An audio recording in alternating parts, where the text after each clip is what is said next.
Estimado Ramiro, buenas tardes, bienvenido a DNews, le saluda César García para la audiencia de América Latina. Muy buenas tardes, a las órdenes, muy amable. Bien, ¿cuál es su evaluación de lo que está pasando actualmente en la política ecuatoriana, en donde al margen de lo que está sucediendo en las calles y las grandes necesidades que tiene el pueblo ecuatoriano, principalmente alrededor de la seguridad, estamos viviendo este proceso de juicio político a la incertidumbre de lo que podrá ocurrir?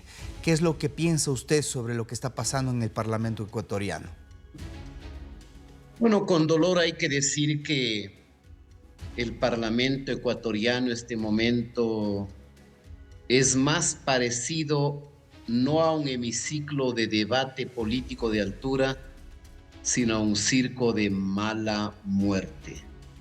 Es penoso ver que la mayoría de la representación de la Asamblea, salvo poquísimas y contadas excepciones, es la representación más empobrecida del lumpen y de la miseria del pueblo ecuatoriano. Un país secuestrado en la mediocridad, en el laberinto, en la demagogia, en el drama.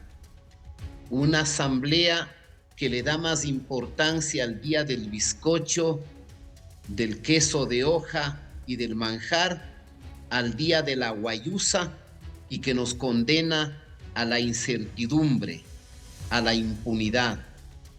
Un enjuiciamiento político sin pies ni cabeza, donde los legisladores están aturdidos. Parecería una comisaría de cuarta categoría, donde no hay altura, donde no hay ideas y solamente hay la búsqueda de la impunidad por parte del correísmo. Ramiro, si usted describe al Parlamento ecuatoriano de esa forma, ¿no piensa que lo mejor es que el presidente dictamine la muerte cruzada y enviar a estas personas a su casa? Es que es altamente probable que no haya mayoría para la destitución del presidente y que la facultad de la disolución del Parlamento, que está contenida en la Constitución y que fue un dispositivo incluido en la Carta Política Ecuatoriana de Montecristi por asesoría de los señores españoles de Podemos, que es una institución traída del presidencialismo autoritario y del parlamentarismo, probablemente no sea necesario. ¿Sabe por qué? Porque muchos de los legisladores que salieron al azar, ya sea por el arrastre de Yacu Pérez o del señor Hervas, saben que si se van a sus casas no regresarán a la capital.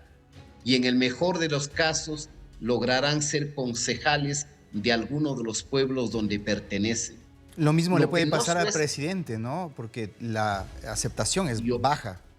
Y obviamente también usted tiene, como bien lo señala, un gobierno con un índice bajísimo de credibilidad, con una legitimidad bastante desgastada, porque el presidente no se dio cuenta de la complejidad que es administrar políticamente un Estado, porque creía que el Estado era algo parecido a una empresa privada, porque llevó a sus muchachos de su empresa privada a administrar al Estado, porque no pudo articular bien una política de comunicación y porque si hay cosas que hay que reconocer del presidente Lazo, la vacunación, el ambiente de libertad, de tolerancia y de libertad de expresión y de opinión pública y el manejo de las finanzas públicas, hay una política social absolutamente descuidada.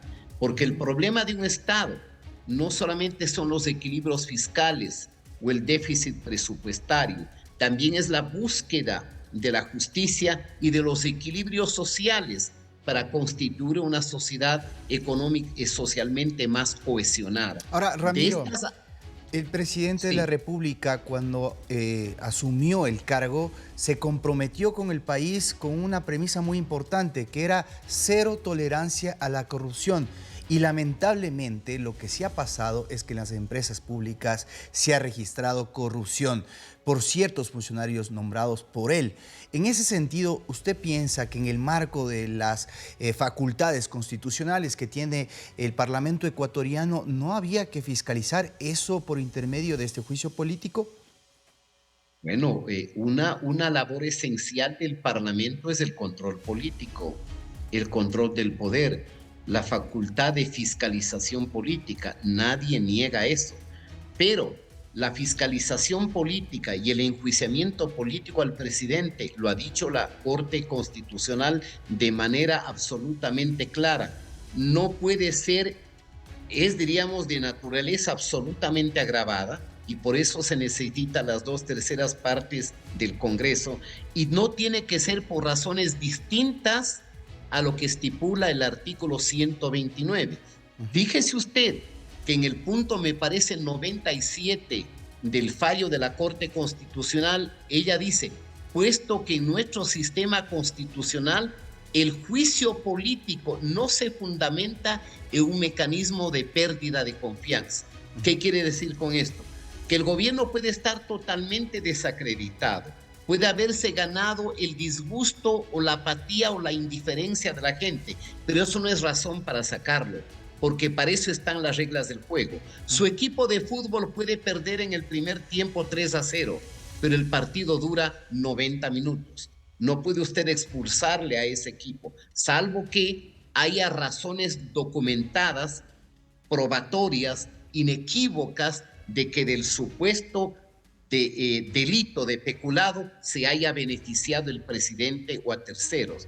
Y lamentablemente hasta aquí no hay un solo legislador que tenga capacidad comprobatoria para convencer a la opinión pública. Bien. El gobierno es malo, el gobierno ha decepcionado, pero la Asamblea es peor y ha decepcionado mucho más que el gobierno. Ahora, Ramiro, ¿cuál ve usted que puede ser el escenario al cabo de este proceso tortuoso en donde escuchamos comparecencias, un show en la Asamblea, en donde más predomina el temperamento y el cruce ideológico más visceral que la argumentación? El gobierno, de salvarse de este proceso para el cual necesita los asambleístas proponentes 92 votos para cesarlo, deberá reenrumbar su dirección, cambiar muchas cosas, pero ya, porque en realidad yo pienso que más allá de lo que pase en el escenario político es el pueblo ecuatoriano y las calles las que están viendo con gran expectativa lo que está suscitándose. Es que eso yo creo que es lo más grave de lo que está pasando. Me parece que los ecuatorianos merecemos más respeto. Lo que sucede es una tragedia. Tenemos una clase política de última. Estamos asediados sobre todo por la delincuencia organizada, por el narcotráfico, por la barbarie, por la violencia. Y ahí los señores parlamentarios queriendo salirse de las suyas. Yo creo que la situación del Ecuador es realmente dramática. Usted tiene asambleístas que este momento acosan a la fiscal general por perseguir al delito. Jueces que parecen ser más gendarmes del narcotráfico. Escuelas de sicarios. Bandas mejor equipadas que la fuerza pública del Estado. Una fuerza pública desprotegida. Hay una sensación de vacío de poder, una especie de impotencia ciudadana. Grupos como el correísta que solamente quieren la impunidad y salirse por lo que quieren ellos. Es decir, tanta mugre, tanta porquería.